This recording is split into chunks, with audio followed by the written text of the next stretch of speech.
My name is Alina Carter. I'm 34 years old. And this is the story of how I found out my husband was cheating on me with my own sister. It didn't happen with a confession or a dramatic fight. It started with a detail so small it almost felt like nothing. A lipstick mark, bright red, on a white shirt collar, one I never wore, one I never owned, and it was on my husband Noah's shirt. He walked in late that evening, kissed my forehead like always and said, "Crazy day at the office." But my gut already knew something wasn't right. I served him dinner, lemon grilled salmon, his favorite. He made small talk, laughed, kept glancing at his phone. But I saw it, that lipstick smear under his collarbone. And even worse, the scent of perfume I didn't wear. Still, I didn't ask. I smiled, played the perfect wife, because if he was lying, I wanted to catch him without warning. The next few days, everything felt like a test. His phone now had a passcode. He'd take work calls on the balcony, showers the second he got home, and no more late-night talks in bed. Then it happened. He left his phone unlocked while taking a call in the kitchen. I saw a message pop up. "I miss the way you hold me." From Jordan M. But something was off. There was no Jordan in his circle, and I knew that tone. It wasn't just emotional. It was intimate. That night, while he slept, I unlocked his phone again. I opened the conversation, and my hands began to shake, because Jordan M. wasn't Jordan. It was a contact alias. The number was registered to someone saved under a different name in my old contacts. Myra, my younger sister, there in black and white, were messages that burned into my mind. She has no idea. I almost feel bad, almost. Last night was magic. You always make me forget she exists. Attached? A photo of them, in bed, smiling. My husband, my sister. I just stared at the wall. All night, everything around me was silent, like time froze. I didn't scream. I didn't break things. I didn't wake him up. I just whispered to myself, "I will not break. I will not beg. I will not fight for someone who betrayed me." Then I made a decision. I will leave, but not empty-handed. The next day, I smiled like nothing was wrong. For the next 3 weeks, I played the same role. Loving wife, supportive sister, happy homemaker. But behind the scenes, I met with a lawyer, collected evidence, screenshots, call logs, hotel receipts, set up hidden cameras in our guest room where I suspected they met. And finally, I planned the setup. I told Noah I'd be out all evening, invited Myra over casually. "Just grab that extra purse I told you about," I said. "It's in the guest room." She came. So did he. 10 minutes after I left, the footage started rolling. They didn't even pretend to wait. I watched them kiss, watched them laugh, watched them say things about me that I will never forget.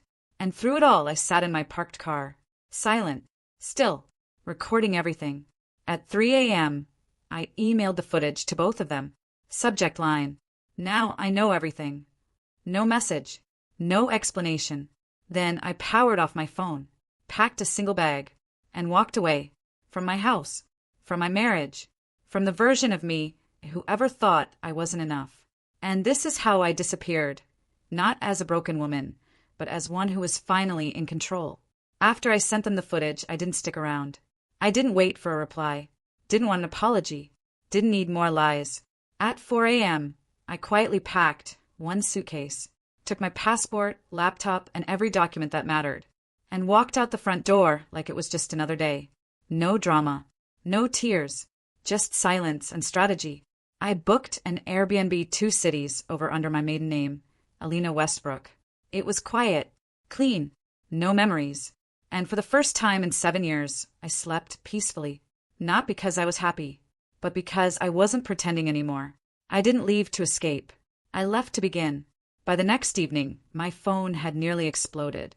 67 missed calls, 42 texts, 10 voicemails, most from Noah, some from Myra. "Alina, please, it's not what it looked like. You're overreacting. Let's talk, just once." But I didn't respond, because they already said everything they needed to on camera. I met with my lawyer the next day. Her name was Jennifer, and she didn't blink when I showed her the files. "You've done more prep than most clients do in 6 months," she said. "You're going to walk away with everything." And I did. I filed for divorce based on adultery with documented proof. I requested ownership of the house. I froze our joint account and transferred my share legally. Noah didn't even get the chance to hide anything, because I had already moved faster. Before I left, I'd also sent the footage anonymously to Noah's workplace. Why? Because I remembered something important. He once brought Myra to a company retreat and introduced her as his wife's cousin. Turns out, fraternizing under false identity on company time is a violation of policy. By the following Monday, he was suspended. 2 weeks later, he was fired. I didn't lift a finger. I just let the truth work quietly. She texted me 2 words. "I'm sorry." Then sent a longer message trying to explain. It wasn't about him. I was just jealous. I thought you had the perfect life. I didn't know how to stop. But I never responded, because forgiveness is an ode, and some bridges deserve to burn, especially when they were built with betrayal. I spent the next month focusing on one thing: me. Not revenge, not watching them suffer, just rebuilding. I started therapy, began journaling, opened a new bank account, took a class I'd put off for years, interior design, and for the first time in a long time, I looked in the mirror and didn't see shame. I saw a woman who had been broken, but not defeated. And this is how I stopped being the woman they betrayed, and became the woman they never saw coming. You'd think it would feel lonely, waking up in a place that wasn't your home. No sound of someone else breathing next to you. No routine. No good morning text. But it didn't feel lonely. It felt clean, uncluttered, quiet in a way that finally made sense. For the first time in years, the only person I had to please was me. I made a list, not of revenge, of recovery. Open a savings account under my name. Sign up for a class I always wanted. Change my number. Go 1 full day without thinking about Noah or Myra. Take myself out to dinner, alone. It sounds simple, but when you've been gaslit and betrayed, reclaiming your time, space, and energy feels revolutionary. One night, I sat in my apartment with a glass of wine and looked out at the city lights. And I realized I hadn't cried in 2 weeks. Not because I wasn't sad, but because sadness no longer owned me. I had replaced pain with purpose. Noah used to tell me I wasn't strong enough to make it on my own. That night, I whispered to myself.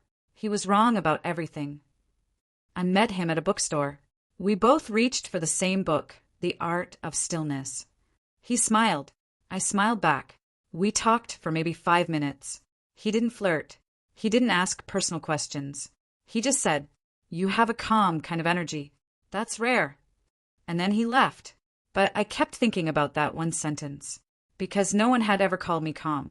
Not when I was with Noah. Not when I was falling apart behind a fake smile. It started small. A video online. A joke from the barista. A memory of my childhood that had nothing to do with betrayal.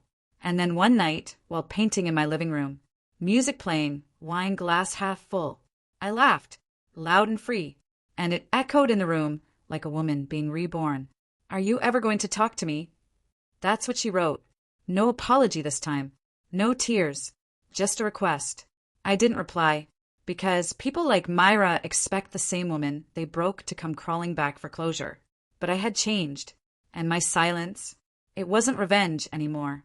It was a full sentence. And this is the part no one prepares you for. What happens when someone good walks in after someone broke you? 3 weeks after the bookstore, I saw him again. Rowan. Same bookstore. Different book. He smiled. So did I. "Still searching for stillness?" He joked gently. I nodded. "Getting closer," I said. And this time I stayed. We had coffee. Talked about life. Books. Rain. He never once asked about my past. And that's what made me want to tell him, eventually. I didn't fall for Rowan. Not the way I fell for Noah. Fast, blind, and desperate to be loved. This time I was slow. Cautious. Curious. I watched how he listened. How he never interrupted. How he never pushed. He didn't need to impress me. And that alone was impressive. It was a Thursday evening. We were walking by the lake. The air was cold, but my heart was warm. I told him everything. About Noah. About Myra. About the cameras, the silence, the fire. He didn't flinch. He just stopped walking, looked at me and said, "That was never your fault." And the strength it took to walk away? That's rare. Then, quietly, "I don't want to fix you. I just want to know you if you'll let me. I thought letting someone in again would feel like losing control, but it didn't. With Rowan, I didn't feel like I had to prove I was lovable. I didn't feel like I had to shrink. There were no games, no secrets, no performance, just two people sitting in a moment that felt simple, rare, and deserved. One night, Noah emailed me, just a subject line. Do you ever miss me? I stared at it for 10 minutes. Then I hit delete, because no matter what he was feeling now, he didn't miss me. He missed control. He missed the version of me who didn't know what I deserved. But that version of me, she was gone. Rowan and I didn't rush anything. There was no fixing, no labels, just patience.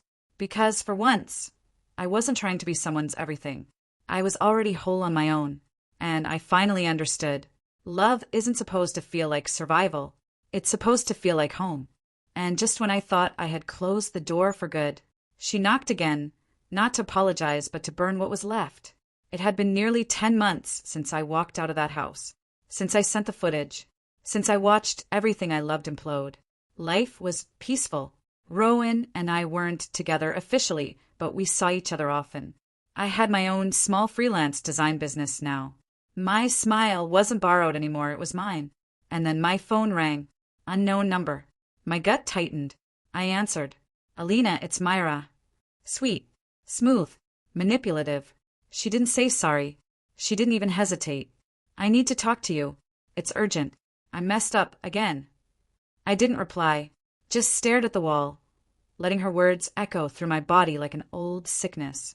Please, just meet me once. I met her at a quiet cafe. Rowan waited in a car nearby, just in case. She looked different, skinnier, hollow eyes, but her smile was still the same. Fake. You look amazing, she said. I sat down, didn't return the compliment. She got straight to it. I'm pregnant, and it's Noah's.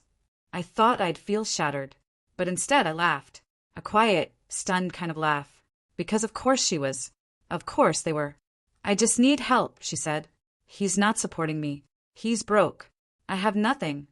Then she said the one thing that made my jaw clench. You're still family. You're still my sister. I leaned in. Calm. Focused. Cold. No, Myra. I'm not your sister.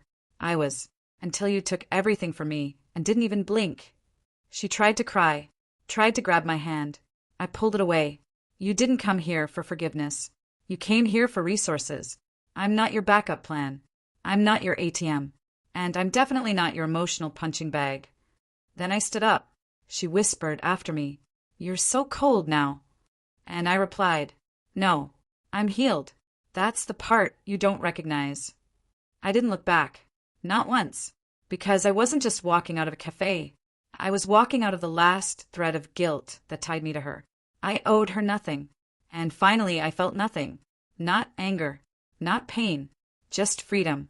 And this is the end of the story they tried to write for me. But I took the pen back. After that cafe meeting, Myra never contacted me again. Not directly, at least. No more fake apologies. No more manipulation. No more help me, please. She and Noah were now a cautionary tale. Two people who thought they could break someone and walk away clean. But life has a way of echoing what you do. Noah's cheating scandal wasn't just a rumor anymore. It was known. In our social circles. At his former job. Even among extended family. Myra's pregnancy announcement went out on Facebook. Not a single congratulatory comment from people who mattered. Because the truth always wins. Even if it arrives late. I moved into a new apartment. It wasn't big.